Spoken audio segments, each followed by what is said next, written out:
पहली प्रोसेस के लिए तरबूज को 8 टुकड़ों में विभाजित करेंगे।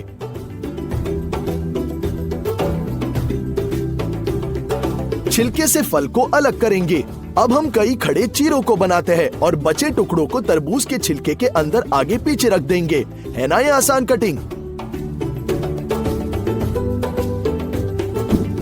दूसरे कट के लिए हमें 1/4 तरबूज की आवश्यकता होगी। शुरू करने के लिए हम कई खड़े चीरे बनाते हैं। अब हम तरबूज के क्यूब्स प्राप्त करने के लिए आड़े कट्स भी करेंगे। अब फल को छिलके से अलग करेंगे। स्लाइसेस तैयार है और छिलका एक प्लेट के रूप में काम करेगा। तरबूज के क्यूब्स को कांटे से उठाना बेहद आसान है। तीसरे प्रोसेस के लिए तरबूज को आधे में विभाजित करेंगे। मेज पर एक हिस्सा बिछाकर फिर से स्क्वायर कट्स करेंगे। इस तरह हमें मिलेंगे तरबूज पीसेस जो हाथों से लेने के लिए आसान है। छिलके को वापस रखा जा सकता है। इस बार हम आधा तरबूज लेंगे और धीरे धीरे उसमें से सभी छिलका निकालेंगे। अब हम तीसरे ट्रिक के अनुसार ही कटिंग कर लेंगे। एक गहरी कटोरी लेकर तरबूज को इसके साथ कवर करेंगे और इसे पलट देते हैं। अब पूरा तरबूज प्लेट में है। सुविधा के लिए इन सभी टुकड़ों में हम डंडियां चिपका देंगे। वाह, स्वादिष्ट है। पांचवी प्रोसेस के लिए तरबूज का आधा हिस्सा लेंगे और इसे लंबाई में 3 भागों में विभाजित करेंगे। 3 भागों में से प्रत्येक पर छड़ी चिपकाएंगे।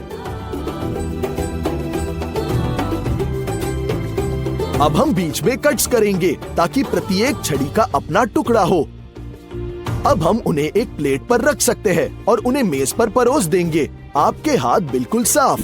एक कॉइन तरबूज पीस बनाने के लिए क्या करना है? सिक्के से थोड़ा जोर देंगे तो तरबूज का छिलका खुद फट जाता है। तरबूज की सरकमफ्रेंस पर हम एक बड़ा सा चीरा बनाते हैं और अब जोर से अपने हाथों से चीरे पर शक्तिशाली झटका देंगे। हम एक चम्मच का उपयोग कर सकते हैं या अपने हाथों से भी खाएंगे, और भी स्वादिष्ट है ना? और 7वां तरीका वास्तव में बहुत ही असामान्य होगा। इस ट्रिक के लिए हमें एक ही आकार के 2 तरबूज चाहिए। हम पहले तरबूज को आधे में विभाजित करते हैं और उसमें से सभी गूदे को खुरचते हैं ताकि दीवारें पूरी तरह से साफ हो जाए। तरबूज के खाली हिस्से आपको मिलने चाहिए। चलो दूसरा तरबूज लेते हैं। हम इसमें से सभी छील निकाल देंगे। आइए इसे और भी शेपिंग करते हैं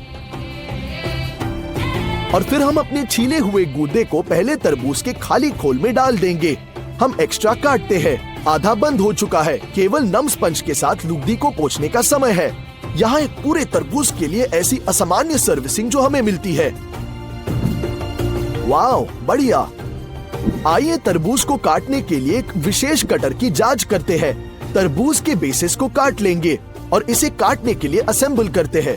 हम कटर लगाते हैं और इसे अपनी पूरी ताकत से दबाएंगे। ये अटक गया लगता है। हमें तरबूज को आधे में विभाजित करना होगा। तरबूज से कटर को निकालते हैं और एक ही बार में कई पूरी तरह से कटे हुए क्यूब्स मिलेंगे। और अंत में तरबूज काटने के लिए एक और विशेष कटर। चलो आधा तरबूज लेते हैं और इसे बस चाकू को गूदे के पार खींचते हैं। ये तरबूज के साफ टुकड़े हैं जो हमें मिलते हैं। वास्तव में ये बहुत सुविधा। और एक बड़ा मैग्नेट लेते हैं। बेशक चुंबक किसी भी तरह से सेब को प्रभावित नहीं करता है, लेकिन क्या होगा अगर हम लकड़ी की छड़ी पर 2 सेब डालते हैं और उन्हें हवा में बैलेंस करें तो? अब हम देख सकते हैं कि मैग्नेट अभी भी सेब में छोटे उतार चढ़ाव का कारण बन रहा है। ऐसा लगता है कि वास्तव में इस फल में बहुत सारा लोहा है जो उसे मैग्नेट की ओर खींच रहा है। है ना अमेजिंग? ये तरकीब हम अंगूरों के साथ भी कर सकते हैं। किसने सोचा था कि फल और जामुन मैग्नेटिक होंगे? देखो कैसे हिल रहा है। मैग्नेट अंगूरों को दिशा दे रहा है।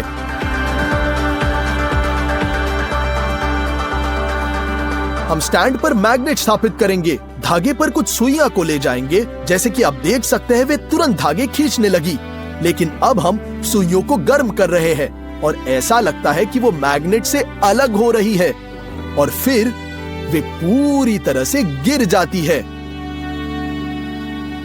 देखिए, बिल्कुल ऐसे। यदि आप माचिस पर एक मैग्नेट रखते हैं तो कोई प्रभाव नहीं पड़ेगा, लेकिन यदि आप उन्हें जलने देते हैं तो वे तुरंत मैग्नेटिक गुण प्राप्त करेंगे, बिल्कुल ऐसे।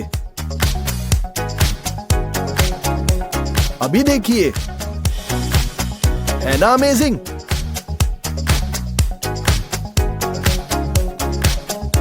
न केवल एक बड़े चुंबक के साथ बल्कि इतने छोटे चुंबक के साथ भी यही हो रहा है। ये कैसे संभव है? चलो रंगीन तीलों के साथ यही दोहराएंगे। अफसोस, लेकिन उनके साथ कुछ भी नहीं हुआ। आइए 4 मैग्नेट्स और 16 स्टील की गेंदें लेते हैं। अब हम प्लास्टिक बेसबोर्ड खोलेंगे और उन्हें निम्नानुसार अंदर रखेंगे। निकटतम चुंबक और बेम के लिए एक अकेला गेंद पुश करेंगे। सभी गेंदों ने अपनी स्टेट बदल दी है और आखिरी गेंद तेज गति से बेसबोर्ड से बाहर उड़ गया। ये एक वास्तविक मैग्नेटिक राइफल है। एक कटोरे में पीवीए ग्लू डालेंगे, बिल्कुल ऐसे। स्टील के शेविंग्स और गुआश जोड़ेंगे। चिकना होने तक मिश्रण को मिलाएंगे और अब सोडियम टेट्राबोरेट जोड़ेंगे। तब तक मिश्रण करेंगे जब तक कि मिक्सचर इस तरह से कीचड़ में न बदल जाए। लेकिन यह कोई साधारण कीचड़ नहीं है, यह एक मैग्नेट चिपकाने के लायक कीचड़ है। और देखें क्या होता है, कीचड़ मैग्नेट के सारे कोनों को कवर कर देता है, जैसे कि जीवंत मिट्टी। अब इसे फाड़ना इतना आसान नहीं है। बड़े मैग्नेट को भी ले लिया, फाड़ने की कोशिश कर रहे हैं।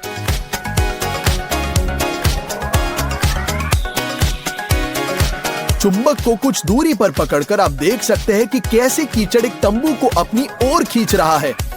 इस वजह से वास्तव में यह मिट्टी जीवंत लग रही है, बिल्कुल किसी प्राणी की तरह। है ना अमेजिंग? जरा देखिए कि यह कीचड़ चुंबक को कितने पावरफुली खींच रहा है। सामान्य कीचड़ की तुलना में बहुत अधिक मजेदार, है ना?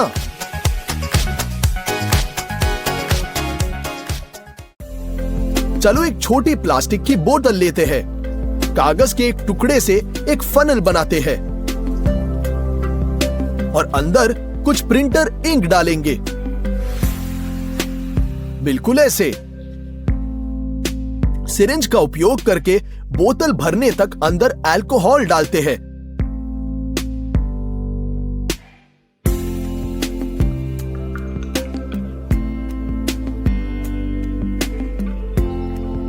अब ढक्कन को कसकर बंद करेंगे और बोतल की दीवारों पर एक चुंबक डालेंगे। देखो अंदर क्या चल रहा है। चुंबक इंक से शराब को अलग कर रहा है। वे सचमुच इससे अलग हो रहा है और दीवार से आकर्षित हो रहा है, जिससे चुंबक जुड़ा है। देखिए कि ये कितना सुंदर दिख सकता है, एक काले झरने की तरह जो ऊपर की ओर जा रहा है। सभी स्याही चाहे वे कितनी भी अच्छी तरह से उत्तेजित न हुई हो, फिर भी चुंबक की ओर आकर्षित हो रही है। आइए एक और नजर डालते हैं। कितनी सुंदरता से वो चुंबक की ओर जा रहा है।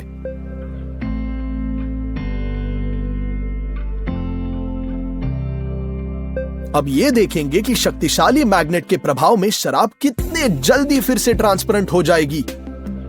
एक अद्भुत दृश्य, लिक्विड आवर क्लॉक की तरह, है ना अमेजिंग? चलो पाउडर इंक का एक नया बैच लेते हैं और इसे तेल के साथ मिलाएंगे। कांच पर थोड़ा सा डाल देते हैं और एक मैग्नेट की मदद से हमें एक असामान्य ड्राइंग का टूल मिल जाता है।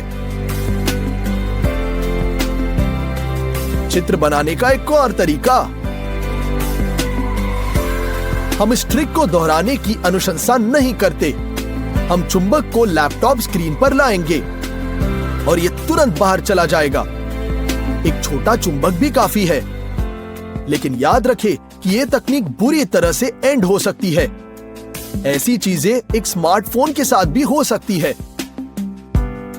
जब एक चुंबक लगाया जाता है, स्क्रीन ऑफ हो जाती है और फिर से आ जाती है। चलो एक साधारण मैग्नेट लेते हैं।